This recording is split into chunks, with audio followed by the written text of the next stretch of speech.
to another episode of FoundHer Rising, the podcast for women founders in wellness, coaching, and consulting who are ready to step beyond one-to-one work and build businesses that create freedom, impact, and income. I'm your host, Christine Hakkola, business coach, former psychotherapist, and mentor to women scaling service-based businesses. So, let me ask you this. When was the last time you truly felt joy in your business? The kind that fuels creativity, connection, and purpose. Well, today I'm joined by LeAnn Lyon, the Chief Joy Officer of JoyMinder Solutions, where she helps entrepreneurs rediscover their passion and purpose by connecting them with trusted tools, curated coaches, and meaningful opportunities. With over 20 years of experience in digital entrepreneurship, sales, and consulting, and as a certified John Maxwell speaker and trainer, LeAnn knows how to help leaders build success without losing their spark. If you're ready to bring more joy back into the way you lead and grow, you'll love this episode. Welcome, LeAnn. I'm so happy to have you here. I'm so blessed to be here. Thank you, Christine. I just remember when we first met about a month ago, I think I just felt this instant connection with you and was so honored that you agreed to come on the show to be an inspiring voice for our viewers. No pressure. I want to first ask you about your title, Chief Joy Officer. It's such a unique and energizing title. What inspired you to name yourself that and also create your business, JoyMinder Solutions? Well, how long do we have? I know, big questions. I'm known for that. Well, it is kind of a fun story about JoyMinder. Let me tell you that one. I believe it. When I was a teacher, way back in the 90s, My gosh, I don't even Right? believe you.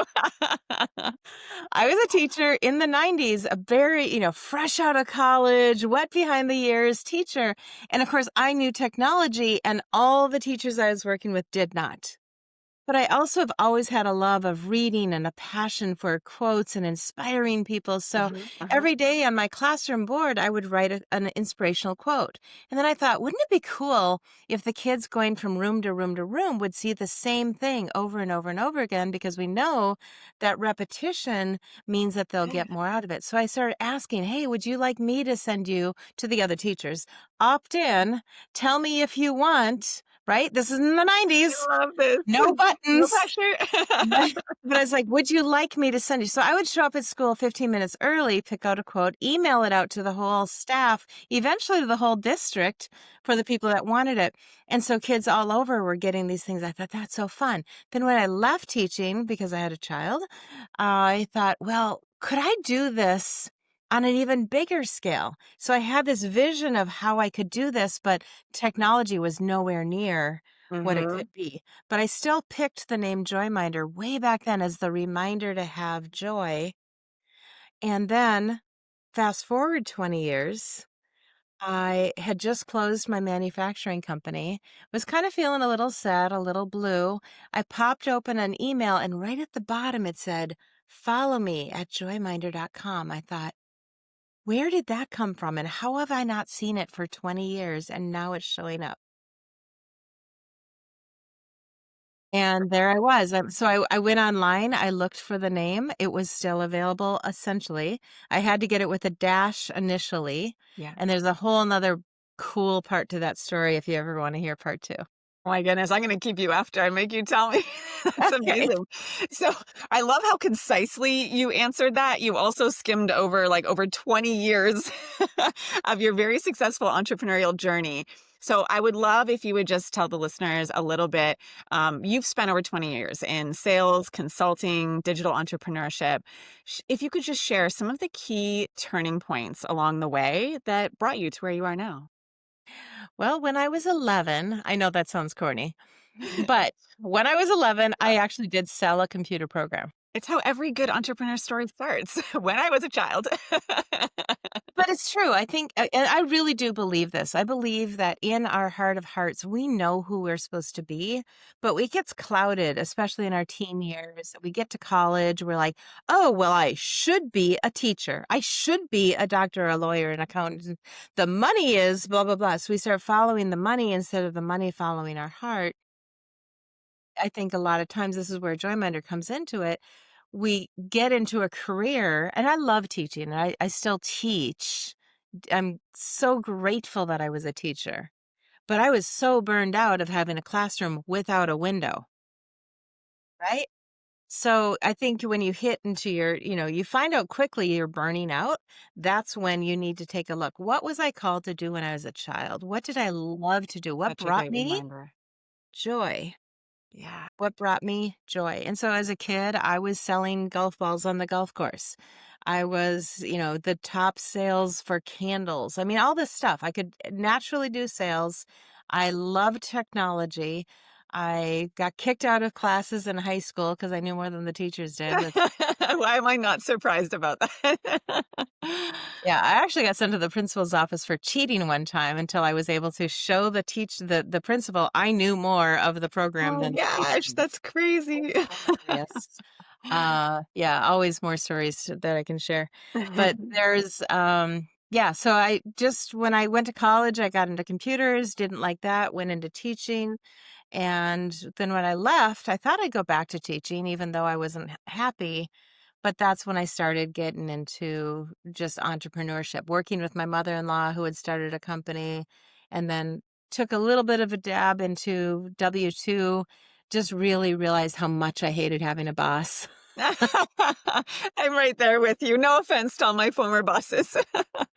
Yeah, I mean, again, story after story I could share there. Left that to go into sales where my husband had been saying, "You'd rock sales." And I'm like, "Oh, I don't know." But I'd forgotten how much I enjoyed it. And I ended up, getting some of these things you see behind me, awards.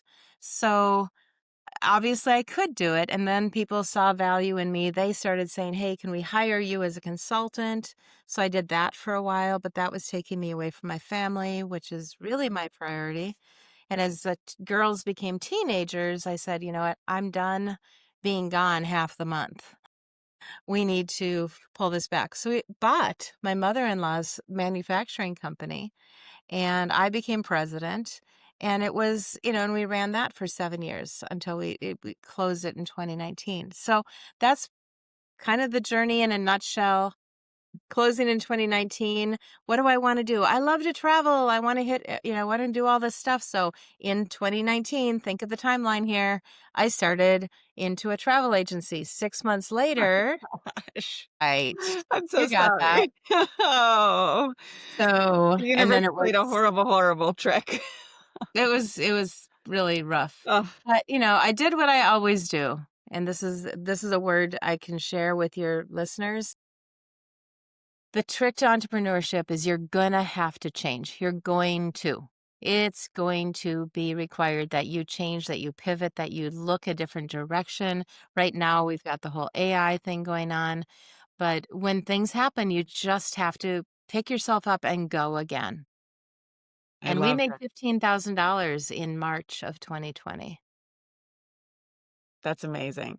I'm hearing When a couple of themes that I just wanna touch on for the listeners and to reiterate for myself. One is just this theme of resilience, right? And we both know that well, and many of the listeners do as well. It's no easy no easy path being an entrepreneur, and we're gonna get, kicked down, fall down, all the things so many times. Mhm. And one of the differences between those who, find their path, stay on their path, feel successful in their journey, however they define that, is just getting up time and time again. And a Yeah. theme that I want to really point out that I heard you say and made me look at this in a new way is I hear, and I've also experienced myself, many, many entrepreneurs going from career to career, job to job, right? A lot of transitions. Many, many entrepreneurs, not all, but many have a Mhm. long history of all these different things that they've done, right? And often a common thread through it. But what I've never heard spoken about before is what you just shared is it sounds like for you what inspired that next transition, that next phase is this coming back to your joy and how you said it like what did I want when I was a child? What brought me Yeah. joy? And I just love that. I wonder if you could say a little bit more about how coming back to your joy, finding your joy, whatever the essence of your joy is, has informed or changed your vision for yourself and for the people that you serve. Hmm. Yeah, I'm gonna touch a little bit on something else you said. bad habit sometimes that entrepreneurs have is shiny object syndrome, Yeah. which is sometimes the reason why we hop from this to this to this to this. But you can also get distracted in another way, which I did again. And so eventually, this is why journaling is so valuable, and to reflect on your quarter, your month, your quarter, your year, your 2 years, your 3 years. Continue to evaluate so that you don't keep making the same mistakes, Such 'cause it great advice. but so when I kinda got through the letdown of 2 businesses within 12 months going, that I thought, "Okay, what do I really love to do?" And I love teaching. I love teaching, I always have. I didn't wanna go back into a school, and work with kids necessarily and get sick every other month, but, you know. Those of us who have kids or our teachers know. Yeah, but I thought, well, but now at this point in my life, I have the ability to start teaching adults, or help the me that was 10 years ago. And who was that? It's somebody who is getting into entrepreneurship, somebody who's starting businesses. And what do they need? They need some technology help. They need some trusted tools, some curated connections, and sometimes some business ideas to glom onto. So you take the burned out teacher, they're like, well, I don't know anything about business. No, but you know a lot about people, and you know a lot about keeping track of things. And so, what else is your passion? Well, maybe you'd be a really great travel agent or a really great real Perfect. estate agent. Yeah. And I have experience in both of those things. So I can actually ask the questions that help you make the decision right the first time, where I had to get into them and be like, yep, this isn't it either. Nope, Mhm. this isn't it either.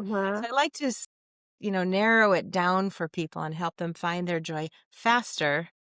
But even me, I got sidetracked with a product that I could sell, and the money was decent. So Mhm. then I stayed so focused on that I didn't, for many years, expand into the fullness of what I really was wanting to do, Mhm. which is what I'm doing now.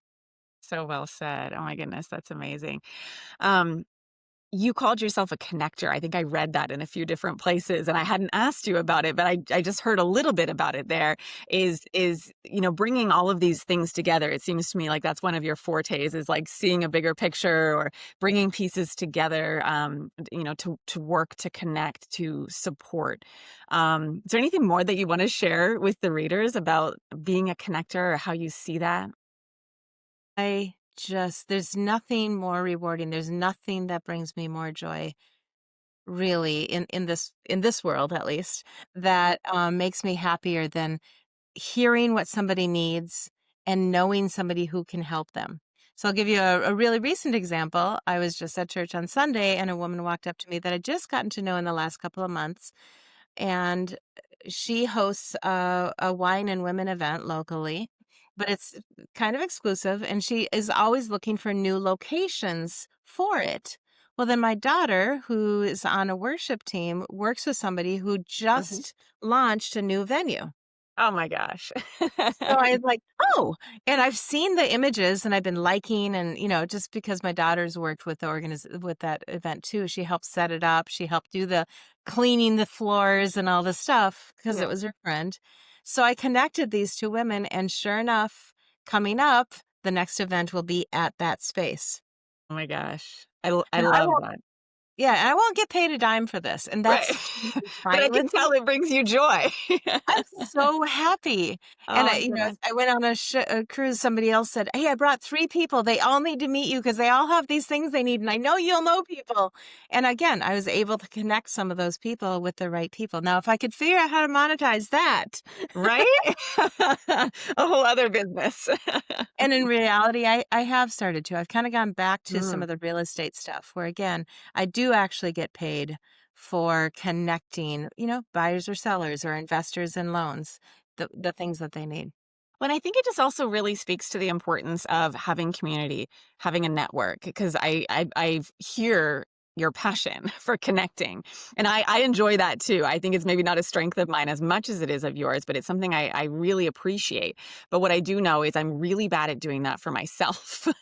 So you sharing that reminds me how important it is to surround ourselves by other people who see us, who have our best interests at heart, who are looking out for us, right? Because there's people all over the place like that are really great at connecting and providing opportunities and tools. I wanted to go back for a minute to, we were talking earlier about some of the transitions, the problems, the challenges, all of that. And to tie in with this theme of joy, how did you and what can you share with the listeners about how did you do that? Like when things got hard, right? Because I think about myself when I'm really struggling, when I'm feeling overwhelmed or stressed in my business, when things just feel heavy, when I'm kind of at that bottom of the roller coaster, right? Sometimes it can be really hard to get out. Sometimes we don't even know we're in it, right? What are the things that you could share? What are the tools that helped you remember to reconnect to your joy and shift to that next phase? Well, it's for me, it's faith. It really comes down to my faith and just believing that my God has my best interest in mind always. And so when things don't go the way I want them to go, for me, that is where I go. I just say, okay, I didn't see this coming. You did. Now what? And Thank you and for saying that. Yes, I love yeah, that. Yeah, I think it's so important regardless of someone's religion, spiritual beliefs, ideology, to have something that anchors them, right? For me, it's a spiritual sense, but it's also my community, right? Knowing that I'm not alone in these times, and even though I might feel that way for weeks or months, right? Knowing and trusting, right, in a higher power or in your community or in your spirituality or in the universe, whatever it is for you, that it's not going to last forever, that you are going to come out of it. right. I think Yeah. that's so And important. last spring, I had a really tough time. I have a podcast as well. It had been hosted on a platform for 2 years, and I found out that that platform was going to dissolve. Wow.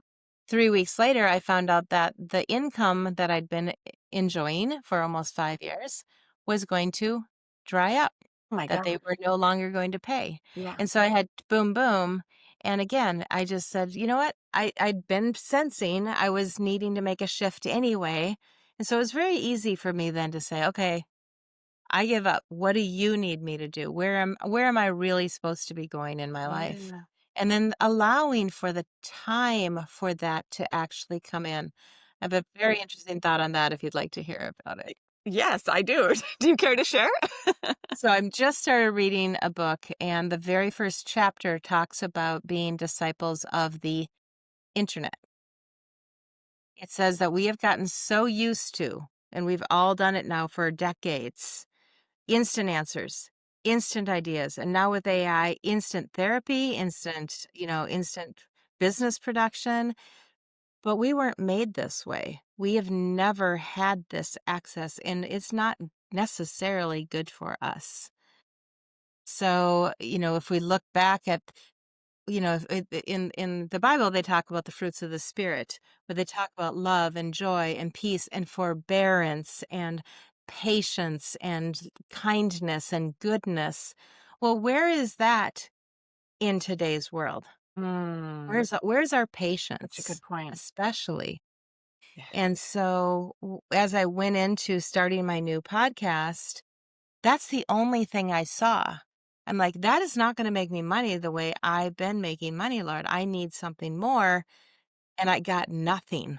I'm like, I'm just supposed to wait. And I waited and waited. And I'll confess, eventually I kind of went to AI. I'm like, look, I need to get this figured out. But It's yeah, too hard to wait. I regret that to a degree now. And I'm now patiently saying, okay, is that really where I was supposed to go? Am I forcing something here? It's such a good reminder to trust our gut, right? And I resonate. It's so easy, and I do it too. Going to the internet, going to AI, asking for the answers. And, something I learned a long time ago and have to keep learning and relearning is that the best outcomes, in my experience, always come when we're trusting our gut, when we do have the resilience and the willpower to just wait and be in the discomfort until Yeah, we feel that impulse to move. you got it. I love it. So I want to shift a little bit more logical, and then I want to talk about your vision. Feeling, LeAnn, that you haven't done all of this alone, right? You've done a lot. I can feel the force that you are. Can you share a little bit about some of the systems or the people or the processes that you've put in place, or that you know, practices that you do consistently that help support just the running of your business and daily operations? I'm going to start with recommending a book. Yeah. It's a very old book, quite Okay. frankly. It's called The E-Myth Revisited. Heard of it. And Haven't read it. yeah, it's a storytelling type fable, if you will, but it points out so much what people need to know about running a business if they've never really That's thought great. about it. Yeah. It was written in 1995, so I say it's really old, but I'm way older. And Me but the too. concept that all of us have this, like, I love this, and this goes back to, like, as a child, I was so good at this one thing. In this case, it's a woman who really loves to bake pies, and she's really, really good at it. And so Mm, somebody says, "You should go into business baking pies." But then she realizes there's so much more to a business than right. just baking Baking pies. Just pie. in fact, it got to the point where she's never baking pies, Yep. right? I'm sure a lot of folks, myself included, can resonate with that. Yeah. So when that happens, and I'll shortcut the book a little bit, but you have to, sometimes when you're new, you have to do it all. And that's not bad, because you really ultimately, if you're the owner, you do need to know what everybody is doing. And then as you do decide to bring on staff or team or however you look at it, knowing what they're doing and having them document what they're doing. I said this on multiple stages this week. You have to understand, when you hire somebody, you don't own them. They're probably going to leave you at some point. Love on them, be amazing to them, treat them like humans. Please, please treat them like humans. So important. And when they leave, bless and release them. But have what they've been doing documented so you Documented, yes. can I knew you help. were gonna say that, but I was gonna jump if you didn't. Right. Yeah. Just document everything so that the transitions are easier. I love that you pointed that out too. I often say, in my coaching, one of the worst things that can happen in your business is having something living in your head, right? And not written down. And even worse than that is components of your business living in someone else's head. Right. And I've definitely had it happen, and I still struggle with it today. You Yeah, it's know, a constant there's learning. certain things I can't do. Like, I don't do my own graphics. I hire somebody to do my graphics. But we also put together a book of standards. Like, this is Yes. the text we use, Right. this is the colors we use, this is the feel that we want to get when we put things together. And Yeah, we have to to make review that that. transition much easier. Dan, I feel like you and I could talk for hours. I'm definitely going to pick your brain a little bit more after this. But final question, tell us a little bit about what is bringing you joy now, and where do you see yourself going? Some of the offerings maybe that are percolating. You don't have to give away any secrets. What's next? What's bringing you joy and excitement these days? So I think you have to have a big vision. I think it's so important. My big vision, and this speaks to so many things, but my big vision, especially with where I'm at age-wise and everything else, my husband and I have always had a boat. Like, ever since I met him, we've had a boat. And we have a big goal to live on a boat and travel about an 8,000-mile trip. My It's called goodness. the Great Loop. I won't go into the details, but look it up. Look It's it up. so cool. And you can do it from Minnesota, where literally we will go the full 8,000 miles, traveling most of the eastern United States, and never have to leave the boat. Speaking about bringing you joy, I mean, it might not bring everyone joy, but that No, clearly brings no. you and your husband joy. I'm so But excited. also doing my podcast and running my business while I do it. Amazing. So for me, it is about creating a business that I literally can run from any beach, any mountain, any sea, any ocean, and be able to demonstrate that for the people who are called to do the same thing. If you want to run a pizza restaurant, it's not going to work. Choose your industry wisely. But if there's a lot of industries today, thanks to 2020, that we can actually do from almost anywhere. I mean, to me, that speaks to the importance of not only having a vision, but coming back to it time and time again. Because I'll speak for myself. It's so easy to get lost in the weeds and then pop your head up months or years later going, what happened? Right. But the fact that you're doing that, says to me that you had a commitment and have a commitment to living that vision. And this, I'll just share with you. I missed out on my second degree black belt by one day. I blew up my ACL. This week, I went back to the dojo and said, I'm ready to restart. And tomorrow, I take my first class again. Oh, LeAnn, congratulations. You're so inspiring. Thank you so much for being on the show and for sharing all of this. Before we start to wrap up, I would love for you to share what's the best way for listeners to connect with you or learn more about your work. Okay, well, JoyMinder.com. It's JoyMinder.com. That's a great place to start. Download my free sailing system. Yes, of course, I'm going to go Mm, nautical theme, yeah. but it really takes people through. If you're just thinking about a business, Mm. even like you just don't even know what to ask yourself, that's the S, and it goes all the way through the G, which is the growth and giving back a portion. So there's a lot to think about. It's a free download. I'd love to engage with you. And then set up some time and we'll talk about the different coaches or other strategists or tools that I can connect you to. I love how you just wrapped all that up together at the end so nicely. Thank you so much for being here. Thank you for sharing how folks can get in touch with you and the resources you have available. It's just so generous. Thank you, listener, for tuning in to Founder Rising. If today's episode resonated with you, make sure to follow the show, share it with another founder, and leave a quick review. It helps more women find these conversations. You can always connect with me or LeAnn on LinkedIn or learn more about how I support women and how I support women grow and scale service-based businesses at HakkolaHorizons.com. Until next time, keep rising and keep building the business that gives you freedom to live, lead, and create on your terms.